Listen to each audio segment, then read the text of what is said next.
누가복음 14장 1절에서 11절 높은 자리, 낮은 자리라는 제목으로 공부하겠습니다. 먼저 두 파트로 나눠져 있는데 1절에서 6절 같이 읽겠습니다. 안식일에 예수께서 한 바리새인 지도자의 집에 떡 잡수시러 들어가시니 그들이 엿보고 있더라. 주의 앞에 수종병 든 한 사람이 있는지라. 예수께서 대답하여 율법 교사들과 바리새인들에게 이르시되 안식일에 병 고쳐주는 것이 합당하냐 아니하냐.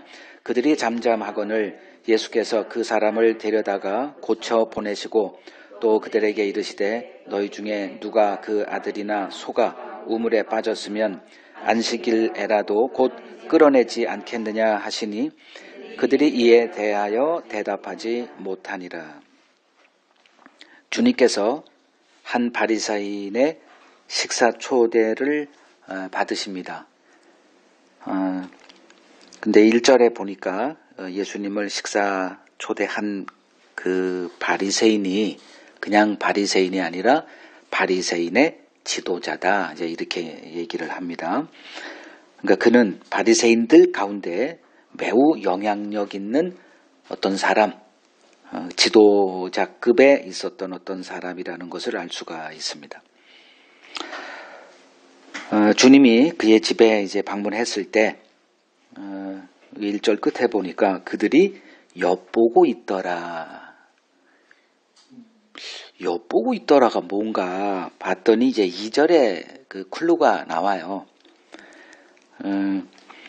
그러니까 주님이 이렇게 들어오자 이제 바리새인들의 시선이 예수님에게로 이렇게 곁눈질하면서 이렇게 예의주시했다라는 거예요. 그런데 그 예수님 자리는 예수님이 선택할 수 없잖아요. 우리가 누구 집에 초대했을 때 내가 알아서 뭐 가지는 않잖아요. 자리가 다 정해져 있죠. 오늘 이 주제는 자리에 관한 거예요. 여기가 지금 제일 상석 같아 보이는데 아예 의뢰껏 자기 거야. 그리고 자기 옆에 뭐 딱 누구도 못 앉게 다 의미가 있는 행동들이에요. 그 주님 앞에 누가 앉아 있었나 보니까 수종병 든 한 사람이 앉아 있어요. 지금 이 자리는 이 사람이 와서는 안 되는 자리예요. 지금 분위기를 설명해 주고 있는 거예요. 그 자리는 그러니까 사회에서 이렇게 덕망 있고 뭐 한 자리 한다라고 하는 사람들의 그 자리입니다. 근데 수종병 든 사람이 예수님 앞자리에 이렇게 앉혀져 있는 거죠. 그러니까 예수님이 그를 보게끔 한 거예요. 그래서 1절 끝에 그들이 엿보고 있더라. 즉 예수를 초대한 이유는 바리새인들이에요. 이미 바리새인들과 예수는 적대적인 관계예요. 식사 초대했다는 것은 그리고 엿봤다. 그리고 그 앞에 그 예수 앉는 자리 앞에 수종병 든 자가 이렇게 앉았다는 것은 뭔가를 기획했다는 거죠. 즉 이전에도 이미 다 우리는 살펴보고 지금까지 여기 왔지만 안식일에 예수님이 병들 고치는 일들이 계속 있었어요. 이것 바리새인들끼리 다 소문이 퍼진 거죠. 그래서 기획을 한 거예요. 한번 다 봐라 말이에요. 어떤 자가 예수가. 이 바리새인의 지도자 이 사람이 이걸 기획을 했고 수종병 든 어떤 그 병든 자 하필이면 또 이 사람이에요. 그 사람을 예수님 앞자리에 이제 앉혀놨다. 수종병이란 찾아봤더니 뭐 간이나 신장에 이상이 생겨서 물이 차는 거래요. 그래서 몸이 이렇게 붓는 병이라고 얘기를 합니다. 지금 개역 개정에는 수종병 그 이전의 개역 성경만 해도 고창병이다 이렇게 뭐 제가 뭐 젊었을 때는 고창병으로만 알았는데 요새는 이제 수종병으로 이렇게 바꿔놨더라고요. 그러니까 주님이 뭐 이걸 모르실 리가 없죠. 뭐 알던 모르던 예수님은 계속 그렇게 했어요. 근데 이전에는 그냥 병 고친 다음에 이제 사람들이 막 공격을 하고 왜 하필 안식일에 이걸 하냐. 근데 이번에는 이제 고치기 전에 이제 말씀을 하시죠. 3절에 예수께서 대답하여 이제 율법 교사들과 바리새인들에게 이르시되 안식일에 병 고쳐주는 것이 합당하냐. 그러니까 3절에 대답했다라는 걸 보면 뭐 좀 뭔가 사전에 있었다는 걸 이렇게 짐작해 볼 수 있죠. 그러니까 바리새인들이 이 병자가 있네요. 뭐 이런 식으로 유도를 했다는 게 다 드러나죠. 그러자 주님이 이제 이 말씀을 하신 거예요. 안식일에 병 고쳐주는 것이 합당하냐 아니하냐. 그랬더니 바리새인들이 아무 말도 못해요.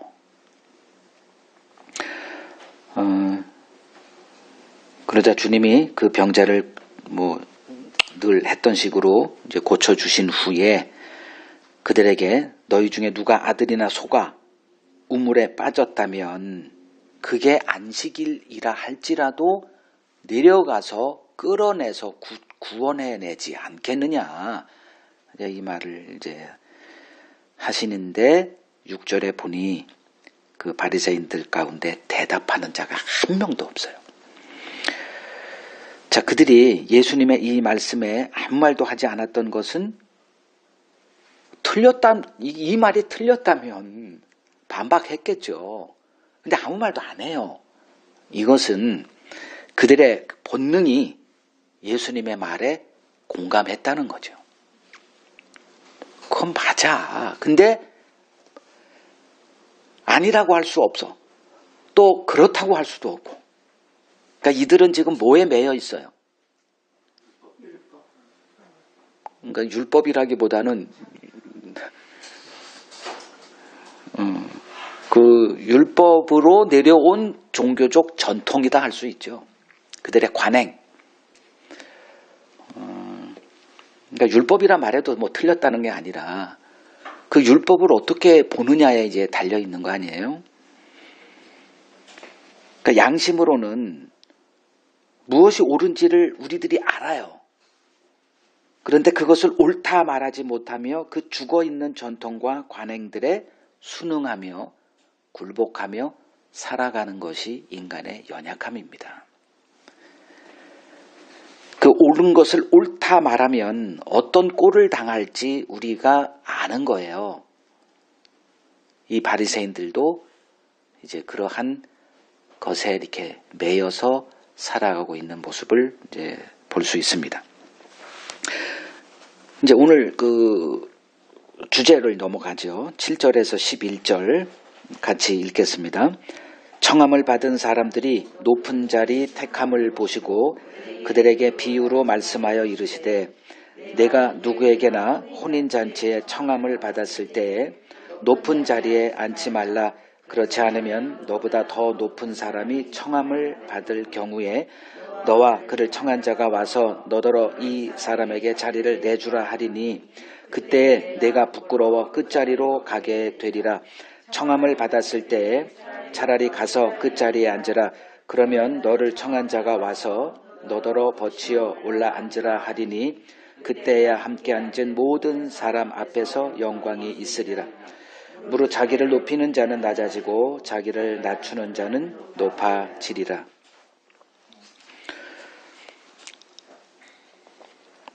자, 초대받은 다란제 사람들이 와서 자기에게 지정된 자리를 찾아 앉습니다. 그 자리는 높은 지위에 있는 자들을 위한 자리, 즉 상석이라 말하는 그런 자리였어요. 이제 그들은 그 유대 사회에서 꽤나 지위가 높고 명망 있는 자들이었습니다. 이들은 자신들에게 마련되어 있는 그 상석에 앉는 것이 당연한 듯 그 자리에 가서 앉았을 것입니다. 예를 들면 그 세계 정상회의가 있잖아요. 그러면 나름대로는 한 나라의 대표가 되는 최고 지위에 있는 자들이 이제 모여서 회의를 합니다. 그때 자리 배열은 매우 중요하죠. 특히 오늘날 그 미국의 그 트럼프 대통령은 그 자리가 이렇게 뭐 유럽 사람들도 굉장히 자부심이 대단한 민족이거든요. 그러니까 미국이란 나라는 힘으로는 세지만 문화적으로나 역사적으로나 거기서 갔던 자들에 의해 세워진 나라예요. 그러니까 그 유럽에 있는 사람들이 미국 사람들을 그렇게 좋아할 리가 없을 것 같아, 제 생각에는. 그래서 이제 그 트럼프 대통령이 이렇게 갔을 때 좀 외면당하는 모습도 있었어요. 그러자 한번 저는 이렇게 본 적이 있어요. 이게 헤쳐나오더라고. 그 다른 유럽 정상들을 해치고 자기가 이렇게 나와서. 그 자리 배열은 굉장히 중요하죠. 그러니까 미국 대통령의 자리는 언제나 최고의 상석이어야 합니다. 근데 뭐 세상이야 그렇다고 쳐도 기독교의 모습은 좀 다를까요? 더하면 더했지 절대 다르지 않습니다. 저는 그 모습을 20몇 년 동안 아주 생생하게 봐왔던 한 증인입니다. 제가 섬겼던 그 교회는 늘 초교파적인 그 일을 많이 했던 교회였어요. 일주일에 한 번씩은 행사가 벌어져요. 뭐 난다긴다 하는 그 목사님들의 그 이제 모임이 늘 이렇게 벌어지고 제가 이제 그 총책을 대부분 했습니다. 그러면 이제 자리 배치 이것 잘못했다가는 뒷감당이 안 되는 수습될 수 없는 일이 벌어져요. 그래서 이제 자리 배치할 때 제 상식을 쫓아 했다가 한번 되게 일이 벌어진 적이 있어요. 그래서 항상 이제 담임 목사한테 이렇게 묻습니다. 옆에는 누구를 앉힐까요? 그럼 그때 다른데 그래서 물어봐야 되는 거예요. 그리고 이제 그 서열을 뭐 제가 초급파적인 것은 뭐 해본 적이 없기 때문에 몰라요. 누가 더 높은지. 비슷비슷한데도 서열이 있더라고. 이거 좀 이렇게 1순위가 2순위가 되고 뭐 이렇게 돼버렸다가는 얼굴이 확 변해요. 이 목사님들이. 그래서 그걸 잘해야 되거든요. 그걸 노골적으로 얘기하는 사람이 있어요, 아주. 오히려 그 사람이 속으로 막 불쾌하고 이런 게 아니라, 내가 누군데? 뭐 이런 사람이 더 정감 갈 정도예요.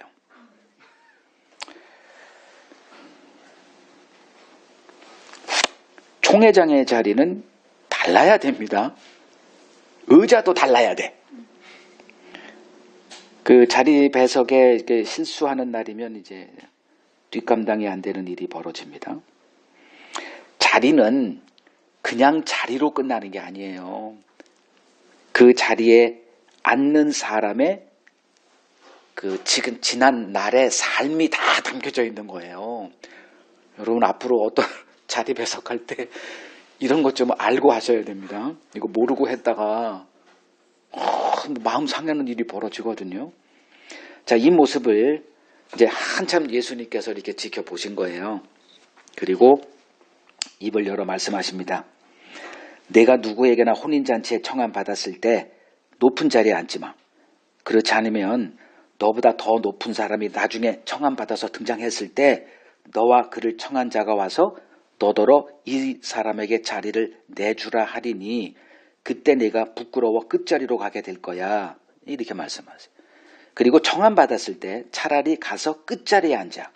그러면 너를 청한 자가 와서 너에게 버치어 올라 앉으라 하리니 그때야 함께 앉은 모든 사람 앞에서 영광이 있을 거야. 그리고 결론으로 무릇 자기를 높이는 자는 낮아지고 자기를 낮추는 자는 높아질 거야 라고 이제 말씀을 하십니다.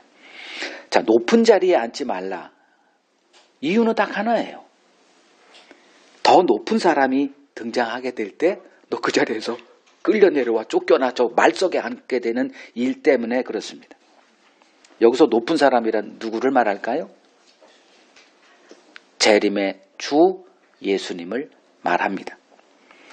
지금 주님은 받을 만한 모습으로 있지 않죠. 그의 출생이나 그의 모든 학문적인 어떤 배경, 사회적인 신분 모두가 다 이렇게 그냥 멸시받을 만한 그런 모습으로 지금 눈앞에 있는 거예요. 그 예수 앞에서 이 바리새인들은 누가 더 높은가를 지금 이 자리 다툼으로 보여주고 있는 거죠. 주님이 나중에 이제 영광 중에 나타나실 때 기독교인들 이거 다 알고 있잖아요. 영광 중에 구름 타시고 초림 때의 모습과는 전혀 다른 모습으로 등장하시게 될 거라는 것 다 알고 있어요. 그리고 그분이 이 땅에 사셨을 때 어떤 모습으로 오셨는지도 다 알아요. 왜 그러한 초라한 모습으로 오셨는지도 다 배워서 알고 있습니다.